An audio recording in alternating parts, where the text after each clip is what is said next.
जो चाहती हैं मनुस्मृति को लागू करना, अगर इनकी वो मंशा संविधान की वजह से पूरी नहीं हो पा रही है, क्योंकि संविधान के विश्व गुरु मुझे लगता है कि राजनीति में ही कहीं ना कहीं विश्व गुरु हो रहा है। जो यूनिफॉर्म सिविल कोड बनाइए ना, पहले आप जाति खत्म कीजिए, आप यूनिफॉर्म सिविल कोड की बात कर रहे हैं तो किस तरफ जाता हुआ दिखाई दे रहा है। एक थर्ड फ्रंट भी बन रहा है जिसमें तमाम दल जो है, कांग्रेस हो, नीतीश कुमार हो, लगातार मीटिंग हो रही है। तो क्या इसके जरिए भाजपा को सत्ता से बाहर किया जा सकता है?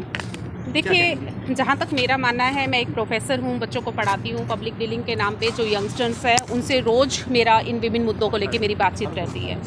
2024 का चुनाव, हालांकि भविष्यवाणी तो अगले 50 सालों की हुई है बीजेपी ने कि 50 साल तक हम राज करेंगे, लेकिन 2024 का चुनाव मुझे लगता है कि मौजूदा हालातों में उतने आसान नहीं होंगे बीजेपी के लिए। पार्टी सत्तारूढ़ कौन होगी, ये तो इस बात पर निर्भर करेगा कि एक तो गठबंधन की बात भी है कि गठबंधन किस किस पार्टी के बीच में होता है। दूसरी बात ये भी है कि कौन सी पार्टी मौजूदा हालात में मुद्दों की बात करेगी, क्योंकि आज जो जनता है वो एक तरह से त्रस्त है।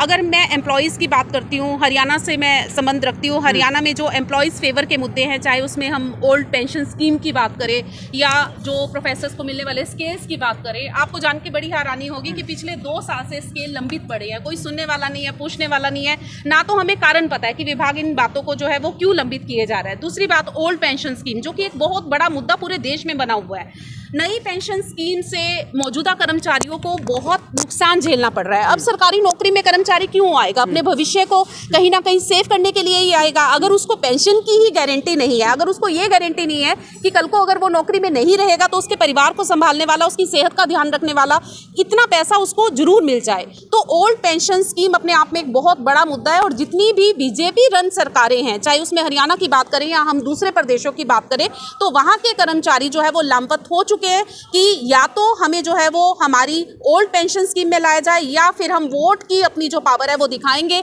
और हम बीजेपी को वहाँ से जो है वो हटा देंगे। और इसी तरीके से जो बीजेपी जिस तरीके से धर्म को उसने आज की डेट में अपना मुद्दा बनाया हुआ है, अगर हम वैसे भाईचारे की बात करें, अगर मैं किसी अपने दूसरे धर्म के साथी से मिलती हूँ तो मुझे कहीं परिवेश में ऐसा कोई जहर नहीं दिखाई देता। लेकिन जब हम मीडिया से बात करते हैं, आप जैसे कि हम न्यूज़ चैनल को खोल के देखते हैं, मेन स्ट्रीम मीडिया को देखते हैं, तो वहाँ पे हिंदू मुसलमान और जिहाद और पता नहीं क्या क्या वहाँ पे जो जहर है वो घोला गया है। और कोई, मुझे इस बात में कहते हुए कोई संशय नहीं कि ये सब जो हालात पैदा करने वाले हैं, ये मौजूदा सरकार ही ये हालात पैदा कर रही है। तो इन हालातों के चलते हुए कोई पढ़ा लिखा सक्षम व्यक्ति जो सोच समझ रखता है, जो इन मुद्दों की जान पहचान रखता है, वो कभी भी बीजेपी को वोट नहीं करेगा। मैम, आप प्रोफेसर हैं, अच्छी सामाजिक और राजनीतिक मुद्दों पर आपकी समझ है।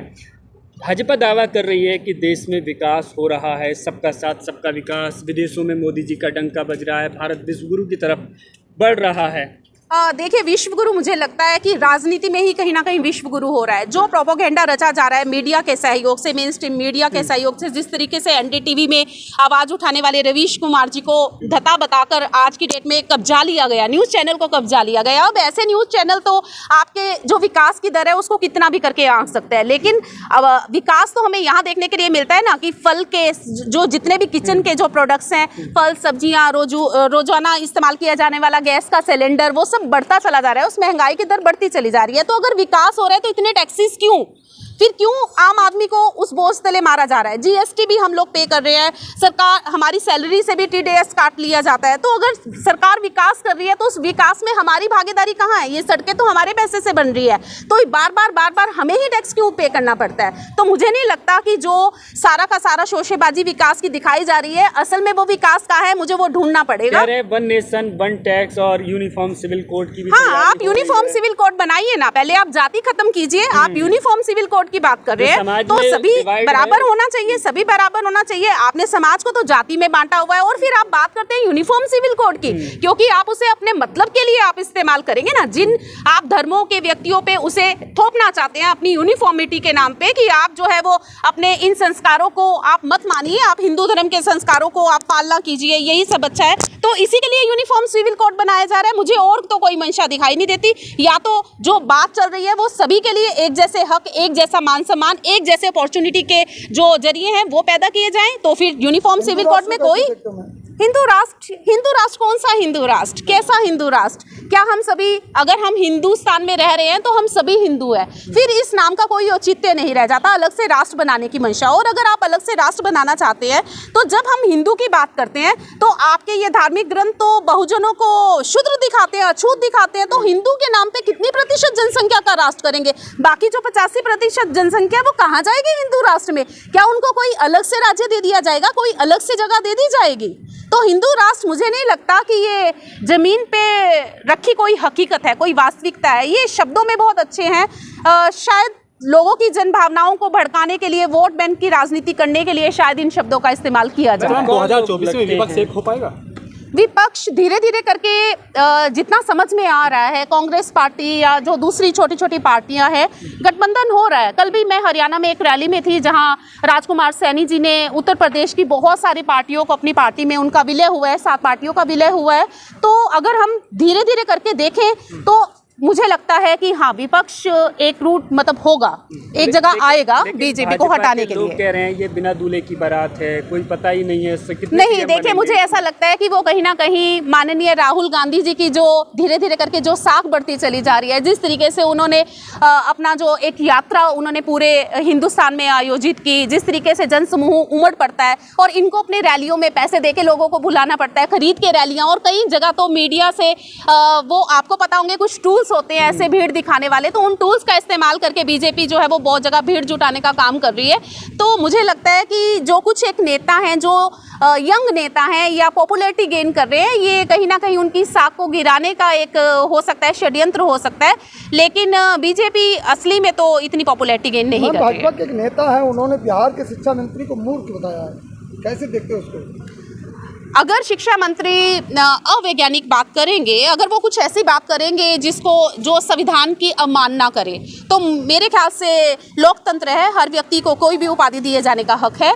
अगर उन्होंने कुछ कहा होगा, अगर अलोकतांत्रिक अगर हम शब्दों की बात करें तो ठीक है, हमें ऐसी भाषा का इस्तेमाल नहीं करना चाहिए। लेकिन फिर ये सभी सीमाएं जो हैं, ये केवल जो है वो बहुजनों के लिए ही क्यों, स्वर्णों के लिए ये सीमाएं क्यों नहीं है? मैम, आप हरियाणा से आती हैं, हरियाणा में सरकारी स्कूल बंद कर दिए गए या बेच दिए गए, जो प्राइवेट स्कूल है वहाँ वजीफा दिया जा रहा है प्राइवेट स्कूल में बच्चों को। देखिए, मैं आपको इस योजना के बारे में बताती हूँ। हालांकि मेरा संबंध तो महाविद्यालय से है, लेकिन आप जिस योजना की बात कर रहे हैं वो एक स्कूल की योजना है, सरकारी स्कूलों की योजना, जिसके तहत ऐसा किया गया है कि चिराग योजना बनाई गई। चिराग योजना में ये कहते हैं कि देखिए, अगर आप सरकारी स्कूल में आएंगे तो आपको पैसे खुद खर्चने पड़ेंगे, लेकिन अगर आप अपने बच्चे को प्राइवेट किसी स्कूल में अगर आप देंगे तो वहाँ पे सरकार आपको जो है वो कुछ अमाउंट है 1100-1200 रुपए का, कि हम इतने रुपए आपको पे करेंगे।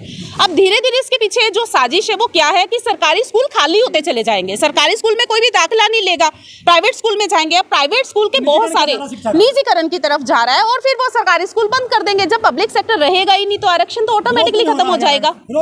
विरोध, बहुत विरोध हो रहा है, लेकिन बात वही है कि मीडिया उस विरोध को उभरने ही नहीं देता। बात जो है वो मैम, एजुकेशन का जो स्कूल से संबंधित जो वहाँ के टीचर्स हैं या जो जन समूह है वो इसका पूरा विरोध करता है। अंदर ये पूरी बात है, सभी को इस चिराग योजना के बारे में पूरी तरह से समझ आ चुका है और बहुत जल्द मुझे लगता है कि जन आक्रोश फूट के सामने भी आएगा। मैम, महंगी एजुकेशन और ये जो निजीकरण हो रहा है, बहुजन समाज पर क्या इसका प्रभाव पड़ेगा? क्योंकि उनके पास तो इतनी संपत्ति, इतना कुछ नहीं है कि वो अगर हम यहाँ मैं जोड़ना चाहूंगी कि देखिए, मैं अभी भी बात कर रही थी कि आज़ादी के 75 साल में हमें मिला क्या? 75 साल में हमें मिला शिक्षा का अधिकार, बहुजनों को शिक्षित होने का आज पूरा मतलब एक तरह से वो पढ़ सकते हैं, लिख सकते हैं और पढ़ने लिखने के साथ वो दिमागी तौर पर सक्षम हुए हैं, अपना भला बुरा जान सकते हैं। अब अगर धीरे धीरे करके निजीकरण की तरफ जाएंगे, स्कूल कॉलेजेस में एडमिशन नहीं होगा, लोगों को अपने खाने के लाले पड़ जाएंगे, तो क्या होगा? शिक्षा खत्म हो जाएगी। अब न्यू एजुकेशन पॉलिसी में भी रिजर्वेशन का कोई चांस नहीं है, कोई उसको जगह नहीं दी गई है। तो लोग हर कोई पढ़ता क्यों है? पढ़ता इसलिए है ना ताकि वो कुछ खा सके, कुछ कमा सके। तो हम कहीं ना कहीं वो जो मानसिक एक जो रोजगार था, हम मानसिक से फिर दोबारा शारीरिक की तरफ जो है वो मूवमेंट कर रहे हैं कि कुछ एक वर्ग जो है वो केवल शारीरिक श्रम तक ही सीमित हो जाए, वो मानसिक श्रम को वो ऑप्ट ही ना कर सके, वो इतने शिक्षित हो ही ना। इस साजिश को कैसे एक्सपोज किया जाए? इस साजिश को एक्सपोज, देखिए एक्सपोज तो ये हो रहा है क्योंकि राजनीति तो उसी को कहा जा सकता है जो समझ ना आए, जो लोगों को समझ आ जाए तो वो तो फिर राजनीति नहीं रही। जिस तरीके से विपक्ष पर हमला हो रहा है, अभी हाल फिलहाल में चंद्रशेखर आजाद पर हमला हुआ है, भीम आर्मी के जो है, उस बारे में क्या कहना चाहेंगे? मुझे इस बात का बेहद दुख है। चंद्रशेखर आजाद जी के ऊपर जो जानलेवा हमला हुआ है, अभी जो ये चाहते थे, ये पार्टी जो चाहती हैं मनुस्मृति को लागू करना, अगर इनकी वो मंशा संविधान की वजह से पूरी नहीं हो पा रही है, क्योंकि संविधान को हटाना ये इतना आसान भी नहीं है कि हम कहें कि संविधान हटा दिया जाएगा। इतना आसान प्रक्रिया नहीं है, ये बहुत कानूनी, इसमें बहुत तरह की पेचीदा जो है वो पेच फंसे हुए हैं। तो आज अगर उनके ऊपर ये हमला हुआ है तो इससे हम बहुजनों को कहीं ना कहीं सचेत होने की ज़रूरत है कि अगर हम भी खुले में आवाज़ उठाते हैं, क्योंकि हम तो लोकतंत्र की जो व्यवस्था है उसको देखते हुए उसके आगाज़ पे हम अपनी बात को खुल के अपनी भावनाओं को प्रकट करते हैं। लेकिन अगर हमारे ऊपर, हमारे लोगों के ऊपर, बहुजनों के ऊपर, बहुजन नेताओं के ऊपर इस तरह के हमले होने लगेंगे तो मुझे लगता है कि ये डराने धमकाने की एक साजिश है ताकि हम चुप होके बैठ जाए, हम अपने हकों की बात ना करें। उपेंद्र राणा नाम के कुछ लोग जो सोशल मीडिया पर अभी भी धमकियां दे रहे हैं, तो उत्तर प्रदेश में लॉ एंड ऑर्डर की क्या स्थिति आप देखते हैं? लॉ एंड ऑर्डर तो कहीं पे भी व्यवस्थित नहीं है। लॉ एंड ऑर्डर के नाम पे तो केवल पहुंच है। आप देखिए कि जो रुतबे वाले लोग हैं, महिला खिलाड़ी बैठी हुई थी आंदोलन पर, उससे पहले किसान बैठे हुए थे आंदोलन पर, क्या उनकी बात सुनी गई? क्या उसमें आपको लॉ एंड ऑर्डर कहीं पे दिखा? उस व्यक्ति को कहीं सरकार ने गिरफ्तार किया? कुछ भी गिरफ्तार नहीं किया। तो लॉ एंड ऑर्डर तो कहीं एग्जिस्ट ही नहीं करता। यही तो सबसे बड़ी दुविधा है देश की कि हम बात करते हैं संविधान की और संविधान कहीं है नहीं। लेकिन योगी जी तो कहते हैं कि जहां अपराध होता है उससे अगले चौराहे पर हम ठोक देते हैं यूपी पुलिस के। वो शायद उन्हीं के अपने लोगों के बचाव में ऐसा होता होगा। मुझे नहीं लगता कि एक आम आदमी उतना सेफ या उतना प्रोटेक्टेड उस राज्य में फील करता है जितना कि होना चाहिए कानून। राज्यपाल गौतम को भी जो लेकर के 50 लाख रुपए का इनाम घोषित किया गया था राज्यपाल परमहंस के द्वारा, फिर ये चंद्रशेखर पर हमला कर दिया गया है। ये दलित नेताओं को निशाना क्यों बनाया जा रहा है? दलित नेताओं को इसीलिए निशाना बनाया जा रहा है ताकि एक डर का माहौल पूरे देश में कायम किया जा सके, ताकि डर के मारे जो बहुजन हैं, वो पढ़े लिखे जो लोग हैं, मुझ जैसे जो लोग हैं, वो खुलकर ना बोले, आवाज ना उठाए। दूसरे लोग